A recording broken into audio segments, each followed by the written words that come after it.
In this lecture, we'll cover Talcott, Parsons, and the theories given by him. He was an American sociologist and he is very famous for his theory of social action and structural functionalism. Let us see what books he wrote. Here is a list of 3 books that he wrote: The Structure of Social Action, The Social System, The Action Theory, and The Human Condition. So his main focus was on theoretical work. He gave the theory of action, which was influenced by Kant's critical philosophy. He said that every action is a product of interaction of dynamic and controlling forces.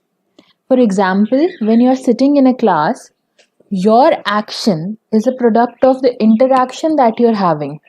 With who? The interaction that you have with your teacher, the interaction you have with the environment, the interaction you have with your fellow students, your friends. So this is how every action is determined. This is how it is made up of. Now, what is social action? He said that there are choices between alternative values, and he said that the actions that an individual performs, they must be partially free. So, how should an ideal action be? An ideal social action should be voluntary, oriented towards someone or something, and subject to guidance by norms. That means it should be appropriate. It should be given a thumbs up by the society that yes, you are adhering to the norms. And motive or intention is a very important part of this action. So he continues to say that actor is not independent, but he's dependent. He's dependent on what?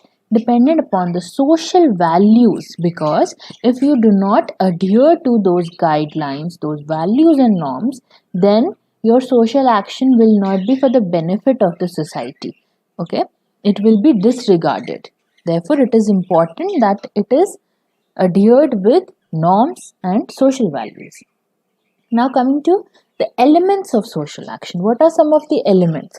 So in order to perform a social action, there is a need of an actor, a situation, and some kind of motivation. Now these motivations can be aesthetic, cognitive, or evaluative. When these 3 combine, they make value theory, and then they determine social action. That means they determine what kind of social action will be performed, because motivation is very important element in social action. Now let us study about ego and alter. So the one who speaks or performs the social action is called ego. That means the teacher, when she is delivering a lecture, she is speaking, she is performing the social action. So she is ego. And the one who receives or takes the message, takes the information, is called alter ego. Now this interaction between the two, interaction between, say example, teacher and the student, this is at a very micro level, okay? And this is how the social system takes place. This is how it begins. So this at the micro level is the most elementary form where there is an interaction between ego and alter ego. Coming to the types of social action. Now there are 3 types of social action.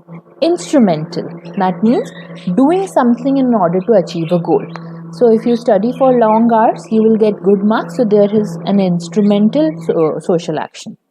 Second, expressive social action. This action you do in order to gain some kind of satisfaction. So it can be moral, like giving a seat to an elderly person when you are traveling. Third is moral action, deciding what is fair or what is wrong on the basis of moral or ethical grounds. So we all have our ethical principles. So for example, I believe that cheating is wrong.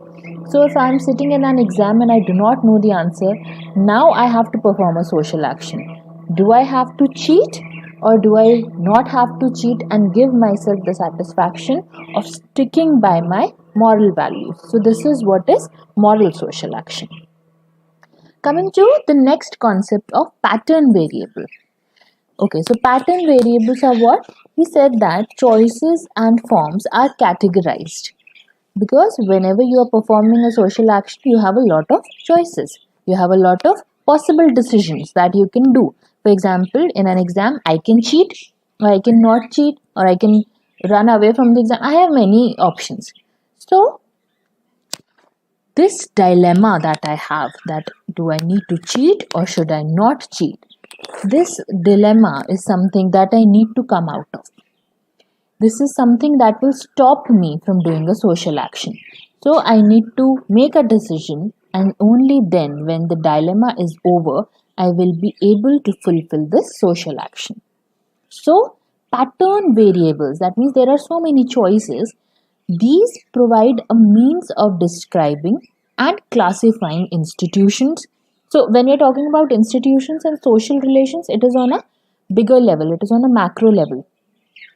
The alternatives that I have as a student who is giving exam is I can either cheat, I can not cheat, or I can run away from the exam. So this is what this gives me, a classification, whether I have to stick to my values, whether I have to follow the norms of the society, or whether I have to disregard all of them and think about my selfish reasons and pass this exam. And when it is on a macro level, you have to take into consideration the institutions, social relations, values, norms that are associated with them. That means if you are in a holy matrimony, you cannot cheat on your partner. Why? Because the institution of marriage, the institution of law, it says that it is a felony. It is not the right thing to do. So what are these pattern variables? There are 5 types of pattern variables. First you have a choice of affective neutrality versus affectivity. That means the amount of appropriate or expected emotion in any interaction. For example, if your teacher is talking about a sensitive issue in the class and you start crying very loudly, so you have to make the decision.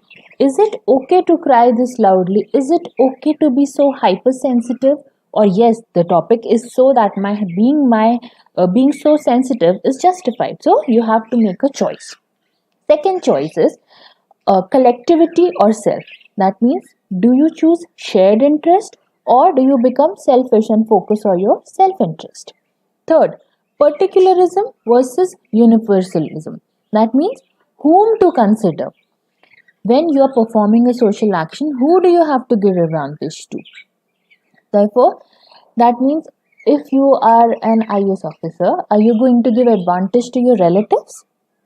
This is an example of particularism, that is playing favorites. Next is diffuseness or specificity. There is a range of obligations which are involved with every relationship. So, do you follow those obligations or do you just disregard them? That means, as a student, there is an ethical principle. There is a line that you have to maintain in the relationship. Only then the relationship can go on. So, do you choose to keep with the regard that line or do you disregard it? Next is ascription or achievement. That means ascribed status is what we get on the basis of the place or the family where we are born into.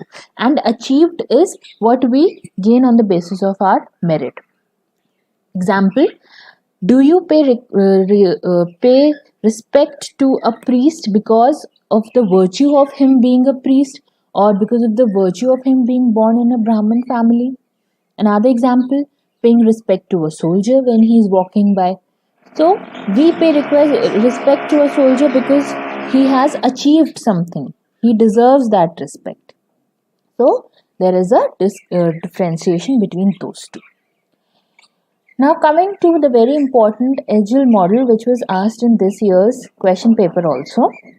Agile model is what? One of the first open system theories of organizations. It describes the functional imperatives to all social systems. It says that every social system is based on these functions. There are 4 functions and they should be performed in order for the social system to sustain, to survive or to continue. So what are these 4 functions? First is the function of adaptation. A system must be able to cope with external situations and it should adapt to the environment or the environment should be adapted according to the needs. Second is goal attainment. We should define our goals. and we should achieve our goals. This is very important for a social system to continue. Integration, regular interrelationship, and this interrelationship should be regulated. That means there should be an interrelationship between adaptation, goal attainment, and latency also. So, what is latency? Latency is nothing but motivation and to renew motivation of the individuals and also of the cultural patterns according to the need of the society. Now, coming to the last topic here, agile in practice. How can we practice this agile model in the social system? Adaptation. Adaptation is adjusting to the external world. Okay, so even though we know that the society is moving very fast and the culture is changing, technology is changing, so what are we doing? Are we just giving up on it, or are we trying to adapt? We are trying to adapt. Then coming to the next, goal orientation. So there is a personality system. What happens? Our desires are motivated. So we are the actors, and our desires, they all have some kind of motivation. We have goal attainment, and the goals are defined. The resources are also mobilized. For example, if the government decides that we are going to get the GDP of something this year, so what do? They lay a plan, the goals are defined, and the resources are mobilized. So this is how goal attainment is done. Integration. Now, integration, all the parts are, all the components, all the parts, they come into integration with each other, and that is how the action is performed. This is social system. And cultural system, latency function. This is when the situations are defined in which the actor performs the action. Norms and values, they are provided, which motivates the actor, and this is what is cultural system. So I hope you got this lecture. Let us do some questions quickly. Question number 1. Select the pair which does not find a room in the inventory of pattern variables. So we just did pattern variables, and if you look at option number A, quietism versus aggressive action, it is not there in any of the pattern variables. So answer will be option number A. Question number 2. According to Parsons, society is in moving equilibrium. According to Parsons, we are choosing all of these things. We are coming out of the dilemma and choosing the functions on the basis of agile system and pattern variables to make the best decision, and it has to be on a repetitive mode so that the social system does not collapse and it is sustainable and it continues. So I hope you got this lecture. Thank you very much.